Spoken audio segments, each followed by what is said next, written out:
ایک چڑیا نے گیہوں کے کھیت میں گھونسلہ بنایا، اور جب انڈوں سے بچے نکل آئے تو کھیت بھی پکنے کے قریب تھا۔ ایک دن جب وہ دانہ دنکے کی تلاش میں جانے لگی تو اس نے اپنے بچوں سے کہا، میرے بعد اگر کھیت کا مالک آئے یا اس کے گھر والے آئیں تو ان کی باتیں غور سے سننا اور پھر مجھے بتانا وہ کیا باتیں کر رہے تھے۔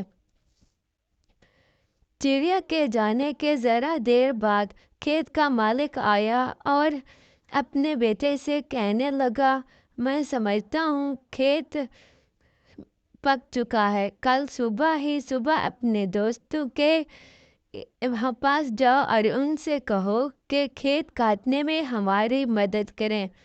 شام کو چڑیا واپس آئی تو بچے پر پھیلا کر چیں چیں کر کے اس کے آس پاس پھرنے لگے۔ جو کچھ سنا تھا وہ بتانے لگے اور بولے، اے ماں، اب ہمیں یہاں سے جلد از جلد چلے جانا چاہیے کیونکہ کھیت کٹنے والا ہے۔ چڑیا نے کہا، خاطر جمع رکھو، گھبرانے کی کوئی ضرورت نہیں۔ یاد رکھو، جس کھیت کا مالک اپنے دوستوں اور پڑوسیوں پر بھروسہ کرتا ہے اس کا کھیت نہیں کٹتا۔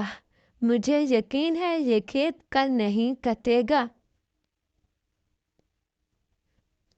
دوسرے روز چڑیا پھر باہر گئی اور جاتے ہوئے کہہ گئی کہ آج اگر مالک آئے تو اس کی باتیں غور سے سننا اور مجھے بتانا۔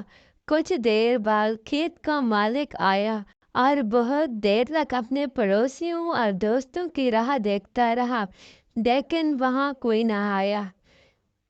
جب دھوپ تیز ہو گئی تو اپنے بیٹے سے کہنے لگا، ان دوستوں اور پڑوسیوں کا کوئی بھروسہ نہیں، بہتر ہے کہ تم اپنے چچا زاد اور بھائیوں سے کہو کہ کھیت کاٹنے میں ہماری مدد کریں۔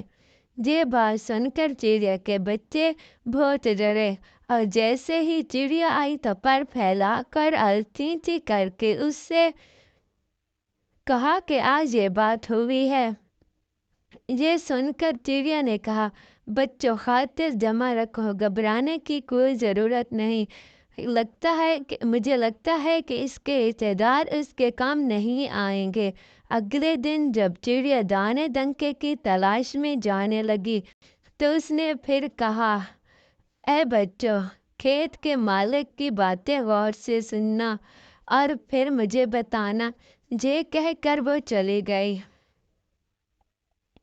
کچھ دیر بعد کھیت کا مالک آیا اور بہت دیر تک اپنے بھائی اور بھتیجوں کا انتظار کرتا رہا، لیکن وہاں کوئی نہ آیا۔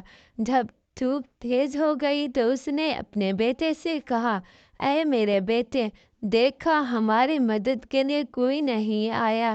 اب تم دو درانتیاں تیز کر کے تیار رکھو، کل ہم خود ہی اپنا کھیت کاٹیں گے۔ یہ سن کر چڑیا کے بچے بہت ڈرے اور جیسے ہی ماں آئی اسے پر پھیلا کر اور چیں چیں کر کے سارا ماجرا سنانے لگے۔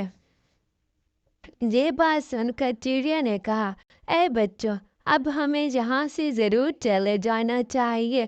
مجھے یقین ہے کہ یہ کھیت کل ضرور کٹے گا کیونکہ جو آدمی اپنا کام خود کرنے کے لیے تیار ہوتا ہے وہ کام ضرور ہوتا ہے۔ یہ کہہ کر وہ اپنے بچوں کو اس کھیت سے دوسری جگہ لے گئی۔ اگلی صبح کھیت کا مالک آیا اور بیٹے کے ساتھ مل کر کھیت کاٹنے لگا اور کھیت کاٹ لیا، لیکن اس سے پہلے چڑیا وہاں سے اپنے بچوں کو لے کر جا چکی تھی۔